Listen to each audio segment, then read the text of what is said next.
ऐसे होने लगेगा। होने में पहुंचने के लिए पहले करने की क्रिया में तो आओ। केवल परमार्थ का जिसने लक्ष्य दृढ़ कर रखा है वही सह सकता है। बाहर से डंडे की मार सह सकते हो, मन की मार नहीं सह सकते। बड़े बड़े वीरों को मन की मार ने विचलित कर दिया है। बाहर से जो अस्त्र शस्त्रों का प्रहार सह सकते हैं वो मन की मार नहीं सह पाए। और साधक, साधु, परमार्थ मार्ग का उपासक मन की मार को सहता है। तो पहला हुआ, जहां जहां मन जिस वस्तु, व्यक्ति, स्थान, परिस्थिति, घटना में जाए, भूत भविष्य की बातें लावे, उसे वहां से हटा के बार बार अपने आराध्य देव के नाम रूप लीला धाम में लगावे। दूसरा, जहां जहां मन जाए वहां वहां प्रभु को देखने की चेष्टा करें। जैसे कोई भी व्यक्ति है, कोई भी वस्तु है, पदार्थ है, नदी है, पहाड़ है, कुछ भी घटना है, परिस्थिति है, ये पहले नहीं थी, ये बाद में नहीं रहेगी। पहले ये श्री कृष्ण ही, बाद में ही श्री कृष्ण, मध्य में ये केवल भास रहा है। अमुक व्यक्ति, अमुक वस्तु, अमुक स्थान। सच्ची मानिए, प्रभु के सिवा कुछ नहीं है। भगवान ने थोड़ी सी लीला में दिखा दिया।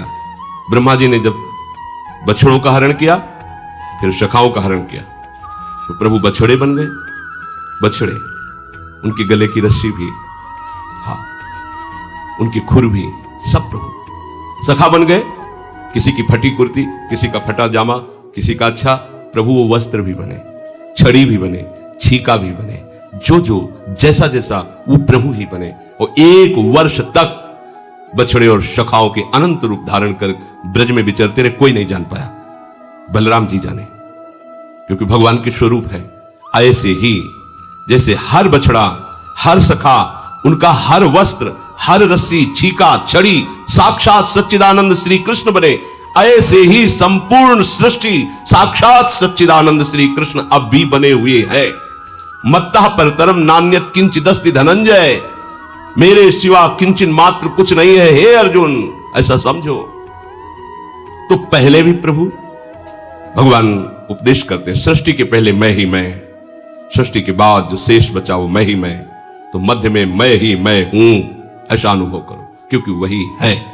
तो दूसरी पद्धति मन के लगाने की है, जहां जहां मन जाए, जिस वस्तु में, जिस व्यक्ति में, जिस स्थान में, उसमें अपने आराध्य देव की तत्काल भावना कीजिए। चिद चिद लक्षणम सर्वम राधा कृष्णमयम जगत। जय हो प्रिया प्रीतम, जय हो प्रिया प्रीतम। आपका ये भी रूप, आपका ये भी रूप, आपका ये थक जाएगा मन, ये मन ऊब जाएगा, कहेगा नहीं ऐसा नहीं, क्योंकि इसको स्वाद नहीं मिल पाएगा उस माया प्रपंच का। जहां जहां जाए वहीं वहीं ये सूत्र प्रभु है, मेरे प्रभु, जय हो प्रभु आप। नाम चल रहा है, जय हो प्रभु आप। ये हार जाएगा, और ये हार गया तो आप जीत गए। जहां ये हारा आपके अधीन हो जाएगा, इसको निराश करना है, इस बात से ये निराश हो जाएगा। सत्ता में कोई भी नाम रूप अन्य नहीं है। ना सतो विद्यते भावो, ना भावो विद्यते सता। असत की सत्ता नहीं, सत का कभी अभाव नहीं। सच्चित आनंद घन प्रभु श्री कृष्ण, कभी अभाव नहीं, कहीं अभाव नहीं, कण कण में विराजमान। मन जहां जहां जो जो चिंतन करे वही भगवान का चिंतन करो। ये भी भगवत स्वरूप है, ये भी भगवत स्वरूप है। आपका मन स्थिर हो जाएगा, चंचलता रहित हो जाएगा।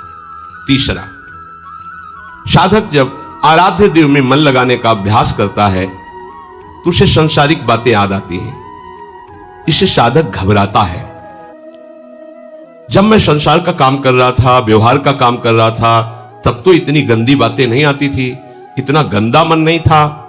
पर जब से हमने भगवान का भजन करना शुरू किया, प्रियालाल का चिंतन करना शुरू किया, इतना गंदा, इतनी गंदी बातें, इतनी गंदी प्रेरणाएं, इतनी गंदे मन की स्थिति, वो घबरा जाता है। मन तरह तरह की गंदगी सामने फेंकने लगता है। पर साधक को समझदार बनना है, मूर्ख नहीं, बिल्कुल नहीं घबराना। ये तो आनंद का विषय हो गया। क्या? छुपी हुई गंदगी मन की बाहर निकल रही। तीसरा सूत्र है, छुपी हुई गंदगी मन की बाहर निकल रही है। अब नाम भगवान का डंडा चल रहा है, अब अंदर से जितने गंदे गंदे विचार, गंदी वृत्तियां जन्म जन्मांतरों के साथ निकल रही। आपको लगता है जीवन में मैंने ऐसा कभी नहीं किया, फिर ऐसी बात क्यों आ रही है? जीवन में मैंने ऐसा नहीं सोचा, फिर ऐसी बात क्यों आ रही? एक जीवन की तुम जानते हो, अनेकों जीवन के संस्कार इसमें भरे हुए हैं। जब साधक का उद्देश्य भगवत प्राप्ति बन गया, तो विश्वास करो अब उसके अंदर ये गंदी वृत्तियां प्रवेश नहीं कर सकती। तो ये आई कहां से? जमा है, नाम जब चल रहा है अब निकल रही है ये गंदी बातें, गंदा चिंतन। और अगर आप चूक कर गए तो गंदी वैसी क्रियाओं में उतार देगा। साधनहीन उतना गंदा नहीं हो सकता जितना साधन करने वाला आए हुए गंदे विचारों में उतर जाए। तो यह बात समझ लीजिए अच्छे से, क्योंकि एक बार मन को जब आप अपने शासन में लेने की कोशिश करेंगे, वो जान गया है, और आप उसके शासन में आएंगे तो ऐसी धज्जियां उड़ाएगा कि दोबारा हिम्मत न कर पाओ कि उसको शासन में ले लो। बहुत बुरी तरह पतन करवा देता, बहुत बुरी तरह। इसलिए देखो, बहुत ध्यान देने की बात है। जब उपासक अपना लक्ष्य बना लेता है कि मुझे भगवत प्राप्ति करनी सच्चे हृदय से, तो पहली बात तो समझ लो उसके हृदय में अब गंदे विचार, अपने संस्कार नहीं डाल सकते, क्योंकि लक्ष्य विराजमान है। जब कोई सच्चाई से साधन में चलता है तो उसकी मन स्थिति में जितनी भी पाप प्रवृत्तियां हैं वो सब निकलती है। आप धैर्यपूर्वक रहिए, चुप रहिए, शांत रहिए। जब कोई सांसारिक कार्य करता है उस समय मन घसीटता है कुप्रवृत्तियों को, तो साधक को समझ में नहीं आता है। जब आप गंदे कार्य कर रहे होते हैं, शास्त्र विरुद्ध कार्य कर रहे होते हैं, तो आपका मन पूरे सपोर्ट में होता है। कभी वो आपको ऐसा नहीं कि गंदा कार्य कर रहे हैं दूसरा चिंतन करवा दे। ध्यान देना, जब आप विषय सेवन कर रहे होते हैं, गंदे कार्य कर रहे होते हैं, गंदे दृश्य देख रहे होते हैं, गंदी बातें सोच रहे होते हैं, तब आपको कहीं भी मन विक्षेप नहीं पहुंचाएगा। क्यों? कि उस समय अधीन करके पूरी की पूरी कैसेट लोड कर रहा है अपने अंदर, पूरा का पूरा माल समेट रहा है, कुप्रवृत्तियां अंदर भर रहा है। और जो भजन में बैठे अब वो सब बमन कर रहा है, निकाल रहा है। जो अब निकाल रहा है तब परेशानी महसूस होती है। ये अनंत जन्मों के कुसंस्कार भरे हुए हैं। पुराने संस्कारों को नष्ट करने का मौका नहीं मिला। जब भजन शुरू किया, अब भजन ने बेचैनी पैदा कर दी और मन के अंदर जितनी गंदगी वो सब बमन करवा रहा, निकाल रहा, निकाल, क्योंकि इसमें नामामृत भरेगा। जैसे कोई सरोवर हो तो कछुआ, मेढक सब आनंदित रहते हैं, और जो भी गजराज प्रवेश करता सब निकल निकल के बाहर बैठते हैं, क्योंकि उसके पैर के नीचे पड़ जाएंगे, मर जाएंगे। ऐसे ही नाम गजराज है। ये हृदय रूपी सरोवर में काम, क्रोध, लोभ, मोह, मद, मत्सर बड़ा आनंद लेते आए हैं अनेक जन्मों से। अब गुरु कृपा से नाम मत गजराज प्रवेश किया, और जे ही ये प्रवेश निकल के भाग। अब साधक हो, इतनी गंदी बात, अगर कोई जान जाए कि हम इतना गंदा सोचते हैं यार, क्या होगा? कुछ नहीं, अब तो आनंद होने का आपका अवसर है। ये निकल रहे हैं, धैर्यपूर्वक, घबराने की जरूरत नहीं। गंदी बात आ नहीं रही है, जा रही है।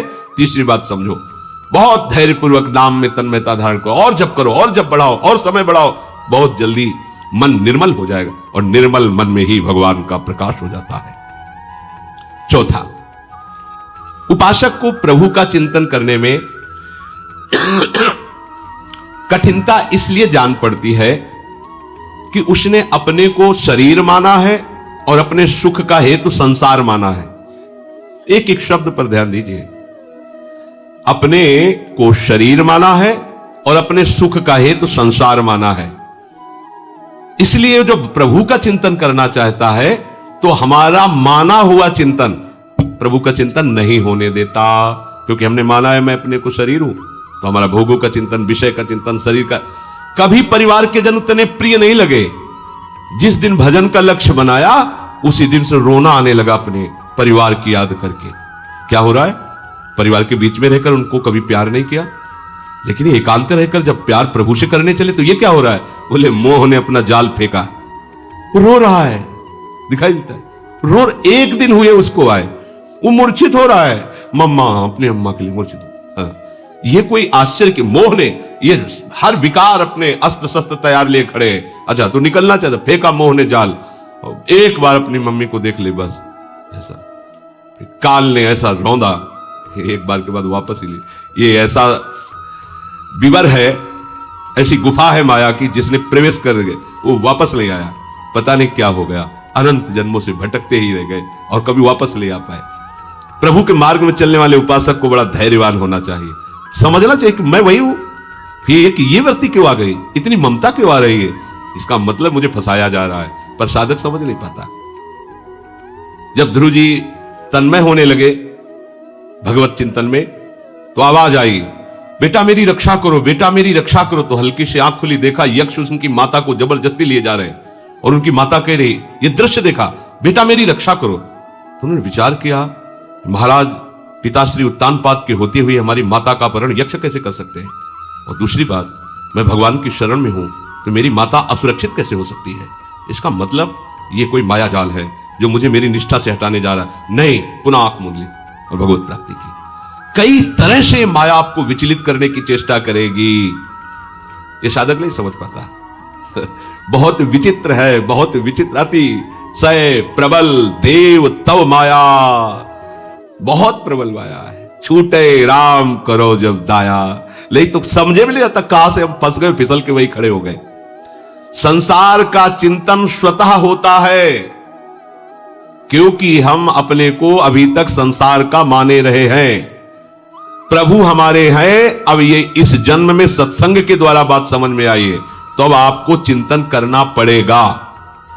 आपका चिंतन होगा नहीं, चिंतन करना पड़ेगा। प्रश्न करते हैं भजन होता नहीं, भजन तो सिद्धों का होता है। साधक को भजन करना पड़ता है। आपने अभी तक साधना विषय की तो विषय चिंतन करना नहीं पड़ता, होता है, देख लो। अब साधना करो प्रभु की तो प्रभु का चिंतन करना नहीं पड़ेगा, आगे चलकर होगा, स्वतः होगा। जैसे विषय का चिंतन विषयवत स्वयं होता रहता है, ऐसे भागवतिक महापुरुष का चिंतन स्वयं होता रहता है। उठते बैठते चलते फिरते खाते पीते सोते जागते हर समय भगवत चिंतन स्वतः उसे चिंतन पकड़ लेता है। पर साधक को चाहिए कि प्रभु का चिंतन हठ पूर्वक दृढ़ता पूर्वक करे। वो होता नहीं, वो वैसे होने लगेगा। होने में पहुंचने के लिए पहले करने की क्रिया में तो आओ। पहले भजन क्रिया को ऐसा करो कि संसार का चिंतन नष्ट हो जाए, फिर चलने लगेगा। भोरी सखी जी यही तो कहती, नाम श्वास दो बिलक चलत है, इनको भेद न मुख को भावे। श्वास ही नाम, नाम ही श्वासा, नाम श्वास को भेद मिटावे। रोम रोम और रग रग बोले तब कुछ स्वाद नाम को पावे।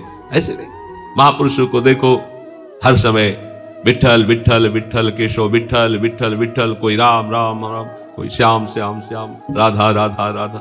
ये ऐसे थोड़ी स्थिति को प्राप्त हो गए कि आठों पैर नाम स्वतः ही चल रहा है। उपासक को चाहिए कि बार बार वो ये चिंतन करे, मैं प्रभु का हूं, प्रभु मेरे, प्रभु के सिवा मेरा कोई नहीं। और भजन करने का दृढ़ता पूर्वक हठ पूर्वक अभ्यास करें। अभ्यास, जब तक अभ्यास आपका दृढ़ नहीं हो जाएगा तब तक भजन होने में नहीं आएगा। दीर्घकाल निरंतर सत्कार सेवितो दृढ़ भूमि, पतंजलि जी कह रहे हैं। बहुत लंबे समय तक निरंतर सत्कार पूर्वक, सत्कार नाम के समान केवल नाम है, नाम के समान त्रिभुवन की कोई संपत्ति नहीं। तो कोई भी संपत्ति हमारे सामने आ रही हो हम नाम नहीं छोड़ेंगे, कोई भी विपत्ति आ रही हो हम नाम नहीं छोड़ेंगे। ये नाम का सत्कार है। हम कितना सत्कार करते हैं। फालतू में बैठे व्यर्थ का चिंतन घंटों करते रहेंगे, हमें पश्चाताप नहीं होगा कि हमने नाम जो गुरुजी ने दिया है उसका विस्मरण कर दिया। बहुत पश्चाताप होता है। सर्वाश्चर्य में भगवान नाम है, क्या क्या नहीं हो सकता। तो चौथी बात, साधक को मन लगाने के लिए यह बात सोचनी है कि मैं प्रभु का हूं, प्रभु मेरे हैं, सुख का हेतु केवल प्रभु हैं और उन प्रभु की प्राप्ति के लिए मुझे भजन करना है, करना है, करना है। भजन करना है, भजन होता है नहीं, भजन करना है। पांचवी बात, भजन करते समय साधक को यह सावधानी रखनी है कि उसके मन में कोई कार्य करने वाली बात न रह जाए। कई बार ऐसा हुआ जैसे कहीं ऐसे स्थान में बैठे कि खिड़की खुला है, बार बार मन वो खिड़की खुला है, अब वो खिड़की खुला है, रखो माला, पहले खिड़की बंद करे, बंद कर दो फिर बैठ लो। फिर वो किसी तीसरी बात में आ जाएगा, आवश्यक है वो भी कर लो, अब फिर बैठ, फिर उसको डांट लगाओ, चुप सावधान। पहली बात देखना कोई आवश्यक कार्य तो नहीं रह गया है, ओ ये भजन हो जाए फिर ये करना है, नहीं, अगर उस समय संभव है तो उसे कर लो, नहीं उसे समझाओ ये बाद में कर लेंगे, नहीं अभी भजन कर। भजन के समय मन के लिए कोई कार्य न रखें, भजन के समय मन के लिए कोई कार्य न रखें। अमुक कार्य करना है, अमुक स्थान पर जाना है, अमुक व्यक्ति से मिलना है, अमुक व्यक्ति मिलने के लिए आने वाला है, ये बातें न रखें भजन के समय, नहीं तो फिर गड़बड़ हो जाएगा। ये मन केवल उसी बात का इंतजार करवाएगा, चिंतन करवाएगा। हमें इस समय भजन ही करना है शांत मन करके भजन में लगाना है, यह निश्चय करें। छठवां, भजन करते समय संकल्प विकल्प की भीड़ लगने लगती है। ऐसा किया जाएगा, ऐसा नहीं, ऐसा करेंगे तो ऐसा हो सकता है, नहीं ऐसा हो। वो संसार का संकल्प विकल्प करने की कोशिश करेगा। बस आपको सावधान रहना है। ये संकल्प विकल्प काटने के लिए बहुत बढ़िया उपाय है जो अपने लोगों ने भी किया था। शरीर स्वस्थ है तो सब लोग कर सकते हैं। सावधानी पूर्वक जैसे स्वस्थ आसन में, सुखासन में बैठे, वो नाक पकड़ने की जरूरत नहीं। श्वास लंबी खींचो, ऐसे खींच के फिर छोड़ दो, फिर लंबी खींचो। बिल्कुल अनुभव किया हुआ, लाखों बार का है, लाखों बार, इसलिए इसी में लगे ही रहे। लाखों बार का अनुभव है। भजन करने के पहले शांत बैठो, फिर लंबी सांस खींचो, कुछ पकड़ने की जरूरत नहीं, ऐसे, और फिर छोड़ दो पूरी। अगर हिम्मत है तो छोड़ने के बाद रोक दो, मंत्र चलाओ, एकदम प्राण व्याकुल हो, फिर लंबी खींचो, फिर छोड़ दो, बस फिर रोक लो। दूसरी प्रक्रिया, लंबी सांस खींचा, रोक लिया, मंत्र चलाओ, जब प्राण निकलने तो फिर छोड़ दिया, फिर लंबी सांस लिया, फिर अंदर रोक लिया। दो प्रक्रियाएं, समझ गए? खींचा, छोड़ा, रोक दिया, जितने सेकंड रोक पाओ। फिर खींचा, छोड़ा, रोक दिया। दूसरी प्रक्रिया, खींचा, रोक दिया, फिर छोड़ दिया। बहुत जल्दी संकल्प विकल्प का नाश हो जाएगा। अब देखना, करके देखना। 2-4 बार तो खींचा, छोड़ दिया, खींचा, छोड़ दिया प्रारंभ में, फिर खींचा, छोड़ दिया, रोक दिया, खींचा, छोड़ दिया, रोक दिया, फिर खींचा, रोक दिया, फिर छोड़ दिया, खींचा, रोक दिया, छोड़। ये 2 मिनट, 4 मिनट, 5 मिनट जितना अभ्यास आप कोई भी करके, इसमें किस प्राणायाम पद्धति के लिए कोई इसमें कोई नुकसान नहीं। जैसे कुंभक रेचक पूरक आदि करने में बहुत योगी की, गुरु की आवश्यकता है। अगर ये प्राणायाम बिगड़ जाए तो वायु रोगी बना दे, कई तरह की परेशानियां पे। इसमें कोई परेशानी नहीं, ये बिल्कुल सहज है। और इसमें हम कह रहे लाखों बार का अनुभव है। मन को तत्काल शांत करने का उपाय, तत्काल। आप खुद करके देखना, एकांत में, या मत शुरू कर देना, एकांत में देखना। आपको तत्काल मंत्र में लगने के लिए मन आपका तैयार, बड़ी शांति मिलेगी आपको, इससे स्वास्थ्य भी ठीक रहेगा। सामने देखते हुए किसी एक बिंदु पर नेत्र को टिका देना, यह उपाय है। मन को किसी एक बिंदु पर, कोई एक बिंदु आसपास चयन कर लीजिए। दीवाल है, वृक्ष है, कुछ भी है, नहीं है तो आप निर्धारित कर लीजिए। किसी भी, कुछ तो होता ही है दृश्य सामने। अपने रूप तो जैसे है तो आकाश की तरफ करके ऐसे करो, बस। अब आंख जम गई और उसी में मंत्र लिखे, खुली आंख, पलक नहीं झपकने देंगे, बस बार बार मंत्र। थोड़ी देर में आंखों में जलन होगी, फिर बंद कर लीजिए। हो सकता है आंसू भी निकलने लगे, फिर खोल लीजिए। अगर आप ब्रह्मचर्य नहीं तो ये मत करना, इसकी क्षमता केवल ब्रह्मचारी की है। इसे त्राटक क्रिया कहते हैं। इससे मन बहुत जल्दी वश में होता है, बहुत जल्दी। ये बिल्कुल, इसका तो देखा है। और ऐसा एकाग्र पुरुष जो संकल्प करेगा वही हो जाएगा, उसकी क्षमता के अनुसार। हाँ, अगर आपको एक कदम नहीं चलने का संकल्प, तो आप एक कदम नहीं उस समय तक चल सकते जिस समय तक उसकी दृष्टि एकाग्र है। ये यौगिक क्रियाएं हैं, इनके द्वारा मन को समाधान। और सबसे सहज सरल किया प्रार्थना।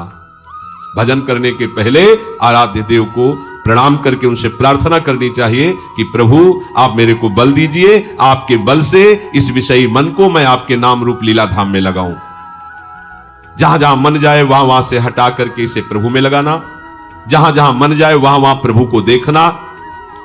अभ्यास करते समय गंदी बातें आ रही तो यह भावना करना कि ये निकल रही हैं, आ नहीं रही हैं, घबराना नहीं चाहिए, धैर्यपूर्वक रहना चाहिए। उपासक को संसार के चिंतन में सहजता होती है, प्रभु के चिंतन में कठिनता होती है, इसीलिए प्रभु का चिंतन करना होता है। करते करते वो सिद्ध भावना में होने की पहुंचता है। इसलिए प्रारंभ में नहीं देखना चाहिए कि मेरा भजन तो नहीं होता है। उपासक को ध्यान करते समय, भजन करते समय अन्य कोई कार्य न रह जाए, ऐसी स्थिति में बैठना चाहिए। मन को समझा बुझाकर या कार्य निवृत्त करके फिर भजन में तन्मयता धारण करनी चाहिए। भजन करते समय कोई संकल्प विकल्प ना आवे, इसलिए थोड़ा योगाभ्यास भी कर लेना चाहिए। आसन में बैठ करके जो भी प्राणवायु आदि का, और प्रभु से प्रार्थना करनी चाहिए। अगर सफलता ना मिलती तो आज तक के महात्मा भगवत प्राप्त ना होते। है बड़ा झंझट है, ये माया का आकर्षण बड़ा है, पर प्रभु से बड़ा नहीं है, प्रभु के नाम से बड़ा नहीं है। इसलिए हमें हारना नहीं है, प्रभु से प्रार्थना करके उनका बल लेना है और निरंतर भजन में लगे रहने का अभ्यास करना।